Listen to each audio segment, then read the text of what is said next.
Friends ఈరోజు పని లేదంటే ఇక బాయిపల్లి వెళ్తాను గాడి కొంచెం రిపేర్ చేయించడానికి వెళ్తుంటే దాలో ఒక చిన్న పిల్లడు కనబడ్డాడు. ఆ పిల్లడు ఏమరా అంటే సైకిల్ తప్పకుండా బాయిపల్లి వెళ్తున్నాడు. వాడు కొడికొండ నుంచి. సరే వీడియో తీసుకుంటే వీడియో ఆ పిల్లడు వాడు వయసు 13-14 ఉంటుంది. తప్పుకుంటూ వచ్చాడు సైకిల్. ఒకడే ధైర్యం చేసి వస్తున్నాడు. వాడు సరేలేనికి బాయిపల్లి ఫ్రెండ్ దగ్గరికి వెళ్తాడు. వీడియో నా ఫ్రెండ్ మెకానిక్. సరే వీడి దగ్గర వెళ్ళిన తర్వాత వీడియో కొంచెం బిజీలో ఉన్నాడు. ఒక పల్సర్ బైక్ రెడీ చేస్తున్నాడు. దానికి కావాల్సిన సామాన్లు తీసుకుని అయితే వెళ్ళాడు. సరేలేని ఇక వెయిట్ చేస్తున్నా. చివరికి వచ్చి దాన్ని అయితే రిపేర్ చేస్తున్నాడు వాడు. సరే ఇక ఫ్యాన్ వేసుకొని కూర్చున్నా. అలాగే కూర్చొని ఉంటే తర్వాత ఇంకో షైన్ గాడి వచ్చింది. దాన్ని రెడీ చేశాడు. సరే ఇక భోజనం టైం అయితే భోజనానికి అయితే వెళ్ళాను నా ఫ్రెండ్ ఇంకొకడు.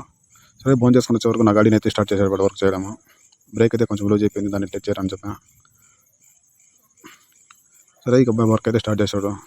మొత్తం గాడి అయితే గడి చెప్పింది. దగ్గర 2-3 months అయింది వాటర్ సర్వీస్ చేయించి దానికి. తర్వాత ఇక వర్క్ కంప్లీట్ అయింది. బ్రేక్ అయితే టచ్ చేసేసాడు మా వాడు.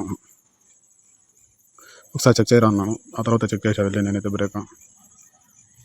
ఇంకోసారి చెక్ చేసుకున్న తర్వాత ఇక బయట పెట్టింటే గాడి సర్వీస్ చేస్తా అన్నాడు వాటర్ సర్వీస్. ఓకే సార్ అని బయట పెట్టేసాడు. వచ్చాడు మళ్ళీ ఇక్కడ వెళ్ళి. ఆ తర్వాత ఇక స్టార్ట్ చేసాడు వర్క్. ఒక స్పెంట్ ఉంటే క్లీన్ చేశాడు పెట్టుకున్న వాడు. ఫ్రెండ్స్ ఇంత ఇంకో కావాలంటే సెకండ్ హ్యాండ్స్ బైక్స్ కూడా దొరుకుతాయి. కావాలంటే తీసుకోవచ్చు. ఎంటర్ కంప్లీట్ అయిన తర్వాత ఇక నా బైక్ అయితే స్టార్ట్ చేసేవాడు వాటర్ సర్వీస్ చేయడం. దగ్గర 1/2 hour వరకు అయితే పెట్టాడు బాగా వాటర్ క్లీన్ అవ్వడానికి. వాడైతే మొత్తం గాడిని 3 months అయిపోయింది చేయించి అందుకోసమే. మీరు కూడా మీ బైక్ని అతి తక్కువ ఖర్చుతో రెడీ చేయించుకోవాలనుకుంటే మాత్రం ఇతర వెళ్ళిపోండి మా ఫ్రెండ్ గాడికి. అడ్రస్ ఎక్కడ కాదు, నేషనల్ కాలేజ్ వెళ్ళే దావలోనే ఉంటుంది. టెన్షన్ పడే అవసరం లేదు. మీకు వాడి ఫోన్ నెంబర్ కావాలంటే నాకు డిఎంలో మెసేజ్ పెడితే మీకు పంపిస్తాను. వర్క్ మాత్రం సూపర్గా ఉంటుంది. అది ఖర్చు తక్కువలోనే ఉంటుంది అన్నమాట.